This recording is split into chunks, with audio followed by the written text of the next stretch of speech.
Hujan deras disertai angin kencang melanda kawasan Cibinong, Kabupaten Bogor, Jawa Barat, tadi malam. Kabid Kedaruratan dan Logistik BPBD Kabupaten Bogor mengatakan hujan deras dan angin tersebut menyebabkan pohon di Jalan Raya Sukahati tumbang. BPBD Kabupaten Bogor menyatakan hujan deras dan angin kencang di Sukahati, Kecamatan Cibinong, Kabupaten Bogor malam tadi membuat 12 kepala keluarga terdampak. Tak itu saja, sejumlah pohon tumbang dan menimpa satu unit sepeda motor.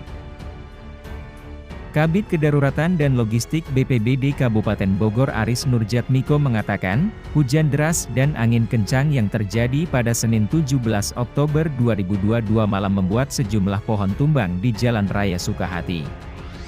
Pohon tumbang di pinggir Jalan Raya Sukahati menimpa pemotor dan menutup akses jalan, kata Aris, Selasa, 18 Oktober 2022. Pohon tersebut langsung dibersihkan oleh tim BPBD dan pihak terkait lainnya. Petugas BPBD kemudian datang ke lokasi untuk melakukan penanganan.